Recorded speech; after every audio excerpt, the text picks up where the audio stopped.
Waalaikumsalam, berjumpa kembali bersama saya Sandro Jabrik, wong ganteng sak donya.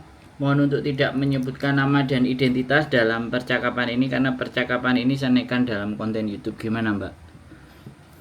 Oke, pertanyaan saya Mas langsung aja, soalnya sebentar lagi majikan mau datang. Oke. Tentang per-CCTV-an. Wah, keren. Keren.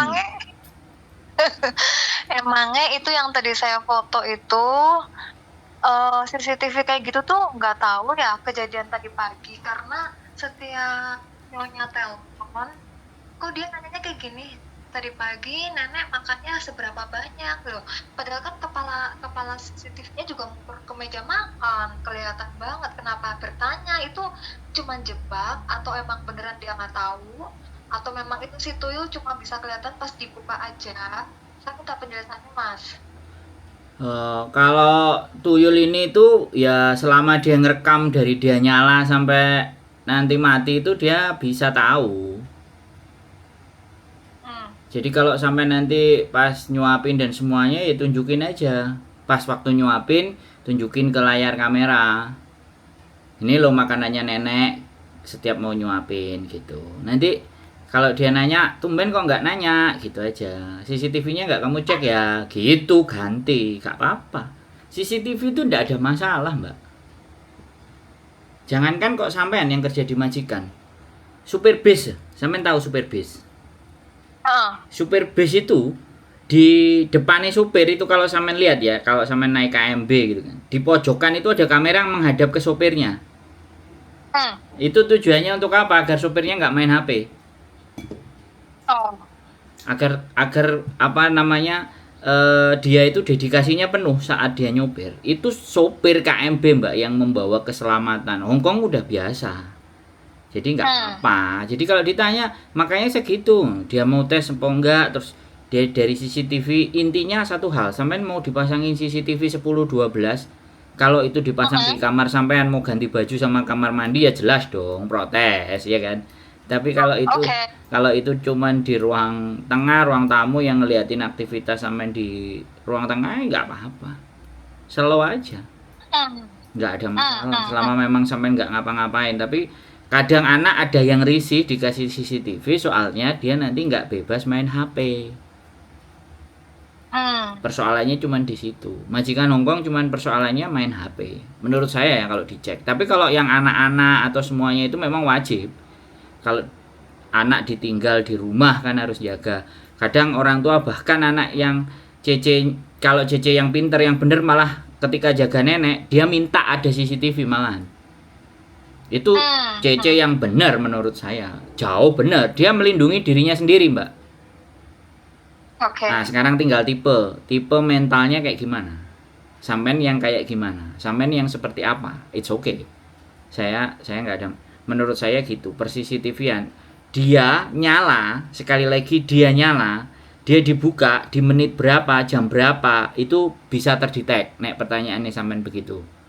Menurut saya. Bukan pas dibuka tok terus kelihatan. Enggak, dia bisa cepetin, lambatin di jam yang dia mau tahu bisa. Siap. Apalagi? Sampeyan tanya yang banyak. Sing ngewangel. Pertanyaannya sing ngewangel. Ben aku mikir jawabnya. Apaan? Keren ya kalau sing ngewangel lagi.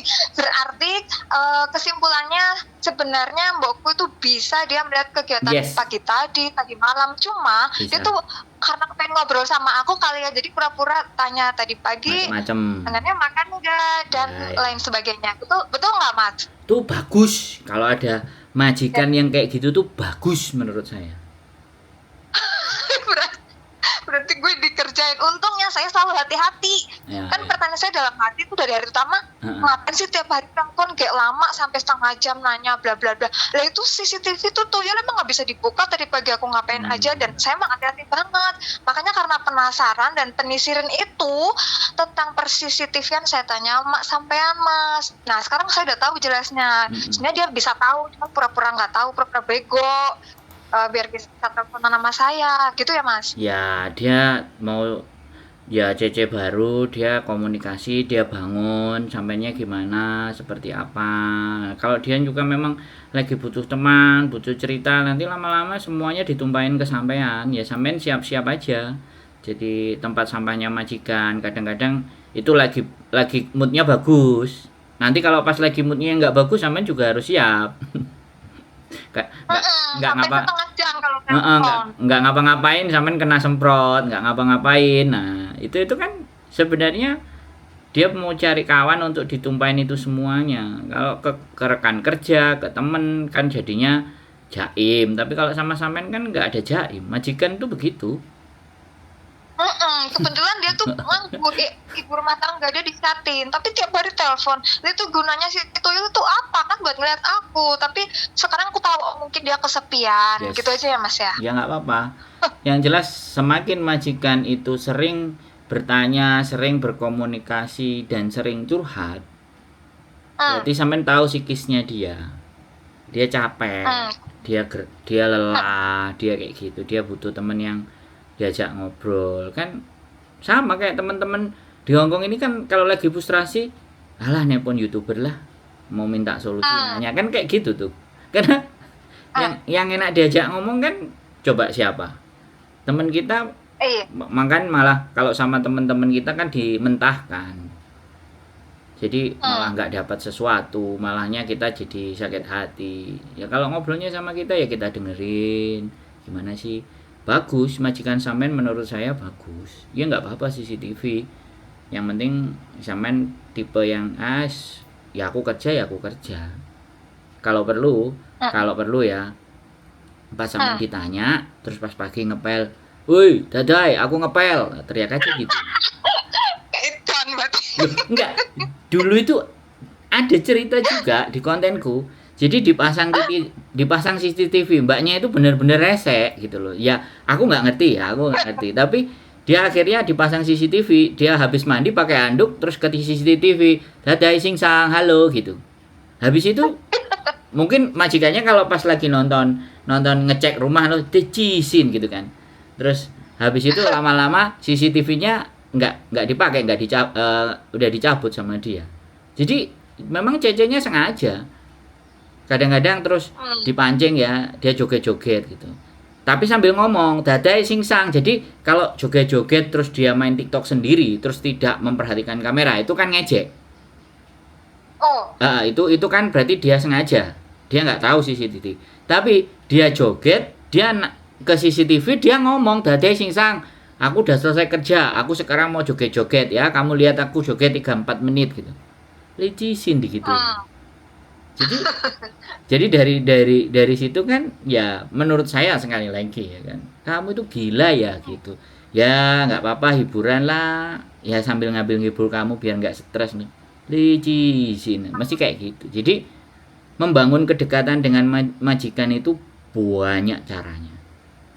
Tapi kalau saya nggak diajak diskusi, saya nggak diajak ngomong, saya hanya cuman ngungkapin dan ngomong, mana teman-teman mau percaya. Tapi kalau yang cerita teman-teman sendiri bagaimana tips dan triknya menghadapi majikan Hongkong, maka yang terjadi transfer knowledge. Jadi teman-teman jatuhnya saling menguatkan gitu. Pakai dengan sosial media saya, kita bisa saling menguatkan satu sama lain. Sebenarnya tujuan saya itu begitu. Benar. Membagi sesuatu yang satunya nggak dapat, yang satunya kok dapat. Apa persoalan saya? Nek, kalau paham lo ya, yang paham konten saya. Wes, amanah lagi. Ayo kalau sampai ngajak ngomong aja. Tapi kesimpulannya sebenarnya itu nyonya aku tahu lah semuanya, tapi dia tuh kesepian. Jadi kalau telepon sampai setengah jam, minta dijelasin yang tadi pagi lah, yang semalam lah. Sampean baru dah? Sampean baru? Iya, di majikan ini baru 3 bulan. Cuman saya tuh heran, kenapa sih kalau telepon sampai setengah jam, kadang sampai 1 jam nanyain, ya saya ceritain semuanya dan itu sama dengan saya yang kerjain. Cuman kan dalam hati saya, gini, loh itu kan CCTV-nya enggak. Buktinya kalau saya di meja makan, kepalanya muter ke meja makan. Saya di sofa, mananya muter ke sofa. Berarti kan dia aktif, majikan lagi ngeliat di sana, di ujung dunia sana, lagi mantau saya. Tapi kenapa nanti kalau udah ngeliat saya rehat terus telepon, kita ngobrol, teleponnya bukan marahin sih, ngobrol, pertanyaannya kayak, tadi pagi ngapain aja, gimana, bla bla bla, seperti itu. Cuma kan dalam hati kecil saya, lu nggak bisa ngeliat itu si tuyul ya, tuh gunanya buat apa, kan bisa lu cek. Kok telepon aku terus sih? Oh ternyata kesepian. Kan suaminya tuh kerja, dia ibu rumah tangga di Syatin, saya di Kennedy-Town. Terus 2 anaknya tuh bujang-bujang, satu kerja, satu kuliah. Berarti di sini intinya cuma karena kesepian. Padahal dia tahu lah saya ngapain aja, ya nggak Mas? Nah, jadi gini, dia ngelihat sampai sudah selesai kerja, ya kan? Terus mungkin nyantai duduk, baru dia telepon. Nah iya toh. Terus kata-katanya itu kayak nggak marahin, nggak, saya tahu, cuman leco yo nah hayang oi kai ya usi kata kan yo kamcile bobo tima ya, aku jelasin semuanya. Dan itu sama plek dengan, tapi kan hati kecil saya bertanya sampai hari ini tuh, akhirnya saya udah ngerti, oh ternyata dia tuh bisa lihat tapi pura-pura bego. Tanya ya, saya jelasin ya gini-gini, makannya segini, habis itu makan buah ini, habis itu BAB ke kamar mandi, habis itu saya mandi, ini saya jelasin. Gitu loh Mas. Cuma saya tuh kayak penisirin aja, lu ngapain sih nanyain mulu, kan bisa ngeliat dari situ. Oh ternyata kesepian. Gitu lah. Ternyata ya Mas. Sampai tinggal, saya tamsam lah, tak jaga, tak rawat bubumu lah, kamu sinio lah, bawa makanan lah, yuk kita makan bareng sama bubumu, pancing gitu balik. Nanti kesini, nanti kita makan turun di memang nanti kesini. Minggu 2 kali kesini baru kita makan turun. Ya asik sih. Cuman ya itu, sekarang saya udah dapat jawabannya, karena kesepian dia, bukan karena curiga atau apa. Karena kalau mau curiga, lah yang saya kerjain, yang saya ceritain itu sama plug yang nanti dia lihat di CCTV. Karena kan Mas bilang bisa ngelihat yang kemarin, yang kapan bisa diperlambat, bisa apa, kan dia bisa tahu semuanya. Kok masih nanya juga? Ya. Berarti kan karena kesepian. Iya, jadi kayak gitu. Jadi sering-seringlah kamu kesini gitu loh, jenguk Bobo. Kan aku ya seneng kalau ngajak makan bareng. Tapi dia tuh itu banget orangnya, perfect, detail gitu loh, sedikit ada rambutnya tuh. Jadi aku nggak suka juga sih kalau dia datang, maunya ya datang makan, lu pulang udah sana. Dia kan nggak makan, datang terus di sini tuh dibetak-betakin sampai malam jam 10, kan saya sebel. Sampai kayak gini Mas. Ya sampai belajar memahami karakter ya, karena kalau sampai cepet dan bisa dan kena di hatinya dia, maka ya sampai tinggal nunggu aja nama apa keberuntungan selanjutnya yang sampai dapat. Ya memang terkadang ada anak yang udahlah, yang penting kamu beres, tahu beres, aku kerjain beres semuanya. Ada yang memang aja yang ngajak ngobrol, ada yang seneng tipe karakter. Nah mungkin majikan ini tipe karakter yang begitu lah, sampean tipe karakter udahlah biar kamu pergi cepet di rumah, aku sama Bubu biar tenang, aku bisa ngapa-ngapain. Nah itu mungkin tipenya sampean. Nah tapi tipe majikan kan nggak begitu ya. Kalau misalnya dia nanya, kenapa sih kok kamu tanya, ada keberatan apa, jadi dari situ nanti lama-lama dia akan cerita, curhat, bojoku udah punya pacar. Nah kalau sudah ngerembet ke situ, itu artinya sudah chemistry nyambung. Buangan sampah, nanti tinggal buangan sampahnya lagi sampah baik kan, sampah yang buruk nanti sampean juga siap. Jadi menurut saya sih, tapi ya nggak tahu nek sampean justru tipikal orang yang membatasi intensitas, membatasi komunikasi. Nah kan kita nggak ngerti karakternya. Kalau saya begitu, kalau saya membuka luas dan lebar untuk berkomunikasi, itu kalau saya, tipenya saya. Makanya sama siapa aja saya ngomong nggak ada masalah. Ya, yang justru alergi itu kalau ngomong sama pejabat aja, jawabannya normatif, nggak dalam hatinya, nggak yang sebenarnya hatinya. Tapi kalau ngomong sama teman-teman ini kan yang benar-benar mereka rasakan, yang mereka keluhkan, yang hatinya mereka. Makanya saya harus baca antara korban beneran atau orang yang bersalah tapi macak korban. Bisa dipahami kan, Mbak? Jadi itu harus hati-hati kitanya ngobrol. Nggak apa-apa. Menurut saya oke. Itu 3 bulan awal langkah yang baik. Ya mudah-mudahan sampean betah. sampai 2 tahun. Amin. Alhamdulillah saya tipenya tuh tipe introvert, suka ketenangan. Tapi saya jujur, kalau saya ditanya tadi ngapain, ya itu, ya plek ya sama karena saya tanggung jawab kerja kayak gitu. Lah, terus majikan saya lihat dia tuh kalau udah bunyi terus sampai sebenarnya kepala saya pusing. Cuma saya tahu dia kalau nggak bunyi itu kayak marah, jadi biarin aja dia bunyi. Sampai saya ngomong gini, Mas, ya lehok kuya, fighty fan oke tahu hala, satin kole tuh ya kocong lah, mau sampai aku lus dada punggung bagian belakang supaya dia kemas pergi, udah sana pulang lu tidur nyantai di sini ngapain lama-lama sampai malam nanti ini datang. Aduh, itu Mas. Nggak ada kerjaan, Mbak? Dia kan nganggur, ibu rumah tangga, suaminya kerja. Lah iya, kan dia nggak ada kerjaan, jadi nyantai. Kerjaan saya. Jalan-jalan lah, sampean bilang jalan-jalan lah, loyang lah kamu ke Jepang kemana gitu loh. Nggak punya duit, dia ngomong kalau nggak punya duitnya kan dari suaminya, dia bagi duit, dia suka curhat ke saya gitu. Sayanya yang bete, ngapain sih lu cerita sama gue pusing. Kadang batin aja udah kali gitu. Ya begitulah namanya juga, kadang ya macam-macam orang Hongkong ini. Kadang cari CC itu nggak cuman hanya buat kerja, tapi hanya sebagai pelampiasan hasrat untuk marah-marah. Jadi tiap hari pulang kerja marah-marah aja, ada yang kayak gitu. Ada yang dibuat sasaran, bahkan sampai kadang suaminya bilang, ya nggak apa-apa, kamu sabar ya, dadanya memang kayak gitu.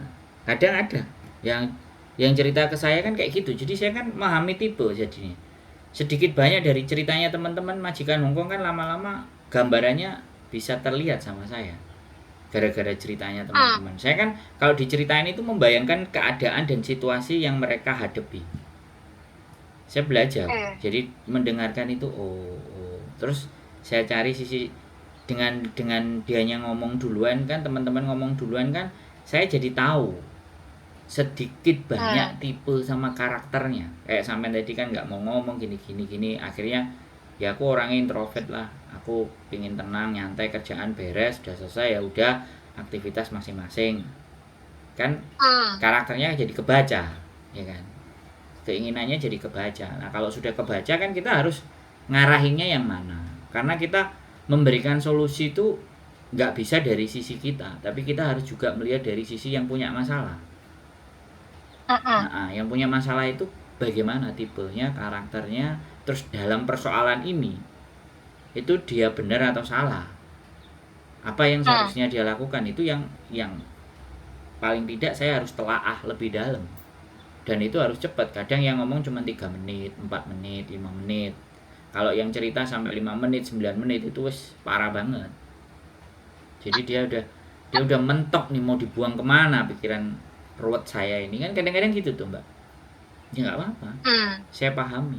Dan ketika itu dikonsumsi secara publik, kalau yang dengerin itu mengambil nilai, mengambil sisi positif, jadi kayak gitu ya Hongkong. Sampai karakter. Maaf ya Mas, sampai saya libur itu kan saya kan jemur baju. Iya, ada nenek, ada saya gitu ya. Tapi karena belum kering kan saya tinggal libur aja. Pas saya pulang udah dilimpetin sama Daida. Ya saya ngomong kayak gini ya, Daida ya, ngisi ya. Kalau kamu di sini tuh cuman makan sama nenek, mandi sama nenek, main sama nenek, udah. Lainnya nggak usah dikerjain. Tuh bajuku nggak usah dilipetin, nanti kamu capek. Kamu di rumah kan juga harus harus kerja rumah tangga. Orangnya kan kurus, kecil, tapi cunal-cunil gitu loh, aktif gitu. Terus katanya, gak apa-apa, enggak, aku gak nyaman. Bajuku, dalamanku itu biarin lah, aku kerjain sendiri, jangan kayak gitulah. Sampai aku gituin loh, sambil tak lus punggungnya. Pokoknya jangan kerja, kamu di sini sama nenek aja, makan, terus nonton TV, terus mandi. Udah nunggu aku pulang libur. Tapi aku ceramahin itu majikan karena baru ambil pembantu. Yang pertama tuh aku. Baik, asli sampean harus bersyukur. Baik. Terus kadang ngomong aja, kalau kadang-kadang kamu datang ke sini lama ya, aku ya capek nemenin kamu lo ngomong. Lah sering tak usir kok, udah Mbok pulang loh, itu hujan. Dari sini ke Syaten kan 1 jam, udah. Tuh nenek kan udah oke, kamu bisa lihat dari CCTV, sering aku gituin. Mau yele mensai tamsam lah ngomong. Ketilah sampai sepatunya lo tak deket-deketin ke kakinya biar pakai sepatu ndang pergi gitu loh Mas. Duh, dia ketika sampean usir tapi cara ngusirnya halus, itu dia jadi seneng. Dia ada yang merhatiin. Iya dia seneng sama aku tahu akunya yang nggak suka. Lah ya kalau dia lagi kelamaan, aku sambil buka HP ya, aku mau ngeliatin, aku mau nonton sosial media aku atau mau telepon saudaraku atau telepon ibuku atau siapa orang di rumah, ya gitu kan, minggir sebentar, nanti kamu panggil aja enggak kalau ada perlu ya, gitu kan nggak apa-apa. Nanti jangan sini kamu nemenin aku. Tapi aku kok itu ya, aku kok bukan aku baik, aku kok menghargai dia loh. Kalau ada dia justru HP tak taruh Mas. Padahal kalau nggak ada orang ya sampai berjam-jam aku nonton YouTube, nonton sampean gitu misalnya. Terus pas lagi libur itu seringnya aku pulang jam 8, dia jam setengah 10 baru pergi. Padahal aku pulang, aku buka kerudung ke kamar, dia buntutin. Aku mau mandi dinyalain air panasnya. Aku bilang, udah Nyonya, Daita nggak usah, aku udah gede, aku kan kerja, aku biasa. Kamu duduk lah, aku nggak nyaman dibuntutin terus. Aku sampai kayak gitu loh Mas. Duduk aja, atau kamu pakai sepatu pulang lah, oke lah, nenek kan udah tidur. Aku tuh sampai kayak gitu loh Mas. Ya cari teman dia, bener-bener cari teman. Kalau aku cari teman, nah kalau orang yang cari teman kayak gitu, ya karena sampean introvert ya bedanya. Aku justru nanya, aku itu kalau di Hongkong ini akan selamanya jadi hunian apa enggak ya kalau menurut kamu? Jadi melempar sebuah pertanyaan atau persoalan untuk membuka peluang buat sampean, untuk menambah pengetahuan dan knowledge buat sampean. Karena ini Hapcok orangnya open gitu loh. Jadi kalau open kan harusnya kita, bukan harusnya ya karena tipenya sampean. Kalau aku tak gali. Aku orangnya ketemu sama orang open tak gali semuanya. Tapi kalau aku ketemu orang introvert, jawabannya pendek-pendek, ngomongnya ngeselin, nyakitin, ya aku pergi. Aku nggak akan dapat. Jadi kalau dia open, knowledge sama pengetahuan, informasi yang bisa saya ambil semua Mbak. Itu kalau saya loh ya. Kalau saya. Jadi potensi itu sebenarnya tidak harus sesuatu yang nun jauh di sana. Kadang justru potensi itu justru ada di sekitar kita yang kadang-kadang notabene-nya kita mengabaikan dan tidak peka. Aku banyak ngomong sama teman-teman TKW dan PMI Hongkong ini sejak aku pertama kali masuk ke Hongkong itu, ngomong materinya begini Mbak. Majikan kalian itu udah percaya sama kalian ya. Kenapa kalian itu enggak buka omongan yang iseng-iseng berhadiah? Jadi iseng berhadiahnya gini pemahamannya.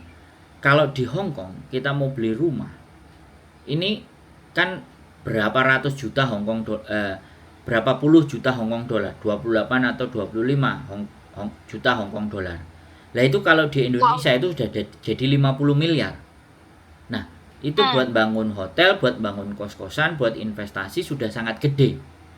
Nah, obrolan itu kita coba berbicara dengan majikan, seberapa pengetahuannya dia ke situ. Beli rumah di Hongkong sampai berapa ya? Kayak gitu misalnya. Wah, kalau di Indonesia udah kebeli tanah berhektar-hektar gitu. Bahkan sudah bisa bikin hotel. Kemudian interestingnya kan menghame gitu. Lah iya, ya di negara saya itu kayak gitu, makanya gajinya murah, makanya saya kesini. Jadi itu kan membuka omongan kan.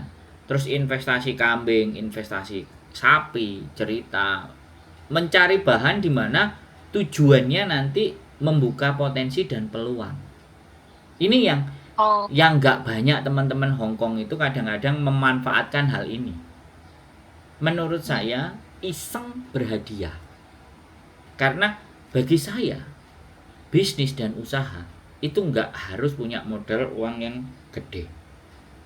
Di dunia ini modal kita yang harus kita pupuk itu adalah menanamkan kepercayaan. Kalau orang sudah percaya sama sampean aja nonton saya, Percaya kan? Coba telepon lah. Heeh.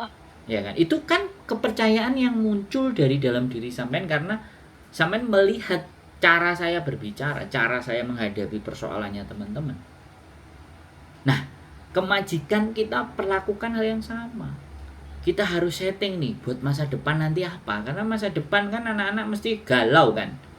Sekian tahun di Hong Kong, pulang mau ngapain. Kenapa nggak kita create masa depan itu dengan majikan yang paling deket dengan kita. Seandainya kita bisa masuk ke dalam relung hatinya yang paling dalam. Bisa dipahami? Iya. Walaupun kelas tinggi. Sampean mau nggak peduli nggak apa-apa, tapi ini kan kita berbicara.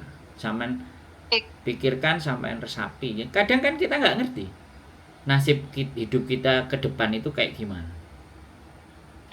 Selama kita siap dari hari ini, maka kita tidak perlu sanksi dengan masa depan atau khawatir dengan masa depan karena kita prepare di hari ini dengan baik. Betul. Mas sampai ya waktu itu kan mau periksa ke dokter, aku dorong nenek kan kursi roda. Ya terus bok itu kan gerimis lah, bunyinya tuh ngobrol bukan ngomel, bukan bunyi. Terus kita mau nyebrang tapi bukan di penyeberangan orang karena di situ udah depan taman, nah lewat situ udah paling deket, nggak apa-apa, banyak orang juga nyebrang situ kan, kecil jalannya. Ini itu ada mobil itu loh, terus itu nengok aku, terus aku sampai bilang, nyonya awas mobil jangan jalan, aduh aku sampai kayak gitu. Dia loh kayak ngomong anak kecil. Saking dia tuh kayak senang gitu loh, bunyi terus ngobrol terus itu loh Mas, kepala saya yang pusing dengerinnya. Saya kan dorong sambil harus fokus depan, takut nabrak kaki orang lah, namanya rame ya kadang di bawah. Nggak nyamannya cuma di situ aja sih. Tinggal ngomong, aku tak konsentrasi ya, ini bawa nenek atau gimana atau apalah, pokoknya sampaikan kalau keberatan ngobrol, dia pasti akan oh ya tala oke gitu. Pasti. Ya makanya sampean ngomong. Jadi kalau memang sampean mesti fokus konsentrasi kepada satu hal apa gitu ya, sampean ngomong ke dia. Nggak apa-apa. Karena kalau kita nggak ngomong ya dianggapnya dia akan ngomong terus, dia akan merasa ditanggapi terus. Nggak apa-apa. Oh, iya. Jadi jangan ditanggepin lah sekali-kali lah. Ya, aku bilang, lagi ngomong. Cerita terus gimana ini aku jadi lupa tadi. Oh iya, Dadai aku lupa, ada yang belum tak angkat gini. Nanti telepon lagi ya kalau udah kelar gitu aja. Oke lah. Habis ngapa-ngapain sampean nggak usah ngabarin, duduk santai aja kan gitu. Pokoknya pandai-pandai ngetrik lah. Pandai-pandai sampean ngetrik lah. Yang penting kan kerjaan selesai, ngurusin nenek beres. Ya. Kalau sampean nggak nyaman, oke? Oke, makasih banyak ya Mas ya atas waktunya. Sehat selalu pokoknya, semangat. Untuk pesan buat teman-teman, kalau kita di rumah ada tuyul, ada CCTV, nggak usah takut sih. Aku juga biasa kerja, penting kita kerja jujur ya, it's okay. Iya. Cuman itu aja sih. Iya, ini baru cocok pesan yang baik buat teman-teman semua. Sip. Makasih banyak ya, terima kasih, sehat selalu buat sampean Mbak ya, semangat. Amin. Yo, Amin. bye. Oke, buat teman-teman semuanya ya, CCTV dia bingung, ternyata kebaca majikannya hanya ingin diajak bicara dan kesepian. Mungkin itu saja teman-teman semuanya. Pesannya adalah kerja jujur, kerja ikhlas. Kita tahu kita siapa, kita tahu kita di mana, sadari dan pahami diri kita sendiri, karena dengan memahami dan menyadari siapa kita dan ngapain kita di sini dan untuk apa kita ada di sini, yakin semuanya pasti akan baik-baik saja. Keep stay tune my YouTube channel and see you next video. Bye bye.